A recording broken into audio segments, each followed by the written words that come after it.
Imagine a time when soldiers were lucky to fire 3 or 4 shots in a whole minute. Then, a genius inventor named John Browning stepped in and created a machine that could fire 450 rounds per minute, a true hailstorm of bullets. This is the story of the Colt-Browning M1895 machine gun. It has a very funny, unforgettable nickname, the Potato Digger.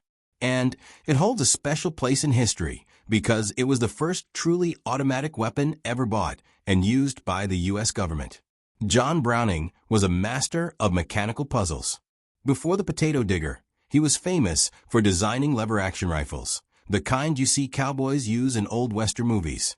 His new machine gun used the same basic idea as those rifles, a lever that moved to cycle the action. But here's the clever part. Instead of a soldier moving the lever by hand, the gunpowder gas did it. When the bullet left the barrel, a puff of gas hit a lever positioned right under the gun, pushing it down and back. This motion was what cycled the gun, loaded the next bullet, and kept the firing going. Now about that funny nickname. The lever that swung down and back was right under the barrel. If the gun was set up too low to the ground, like when a soldier was lying flat to fire, that lever would hit the dirt and actually dig a little hole with every shot. It looked like the gun was digging potatoes, and the name stuck. The M1895 had some unique advantages over its main rival at the time, the famous Maxim gun. The Maxim gun had a super fast rate of fire, but it had a big problem. It got too hot too fast. To solve this, the Maxim needed a massive tank of water to cool its barrels, which made it heavy and hard to move. A team of 4 soldiers was needed just to move and operate it. The M1895 was different. John Browning's design was air-cooled. It fired a little slower, about 400 to 450 rounds per minute. But this lower rate of fire, combined with a thick, heavy barrel, allowed the air to cool the gun effectively. This made the Potato Digger much simpler, lighter, and more portable. A team of just 2 soldiers could handle it. It was light for a machine gun, but still a hefty piece of equipment. The gun itself weighed about 35 pounds, 16 kilograms, and its standard tripod mount added another 56 pounds, 25.4 kilograms.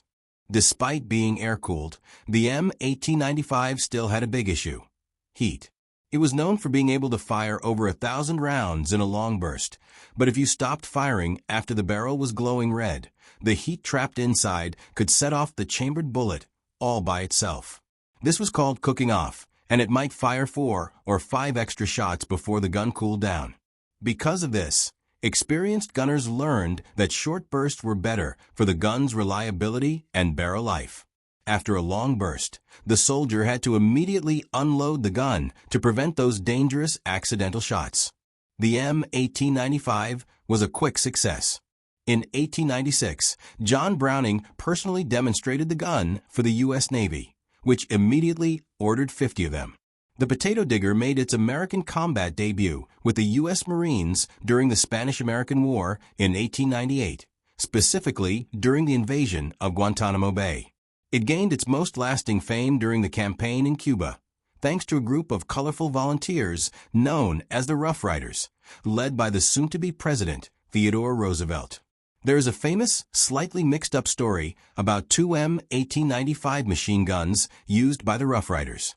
These were called the Tiffany Guns.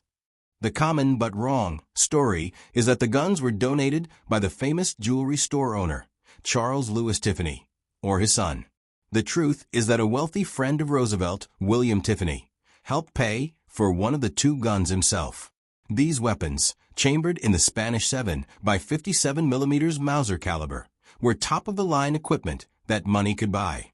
Both of these guns were famously used during the charge of San Juan Hill. Sadly, William Tiffany, who received a battlefield commission to lieutenant, died during the campaign from Cuban fever and lack of nourishment. One of the Tiffany guns is now preserved in the NRA Museum, a testament to the soldier and the weapon. The Potato Digger was not just an American weapon, because Colt would happily sell their weapons to almost anyone before strict regulations were in place. The gun was sold all over the world. It was made in many different calibers to suit various armies, including the 7 by 57 mm Mauser, .303 British, and 7.62 x 54 mmR for Imperial Russia, which ordered thousands for use in World War I.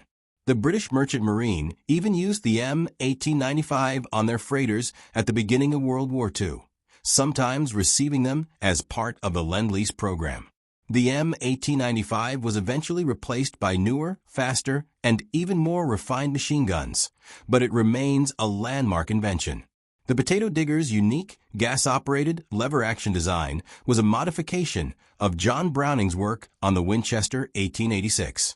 It was the first successful gas-operated machine gun to enter service, proving that a blast of gas could reliably power a weapon, a key principle that is still used in many modern guns today.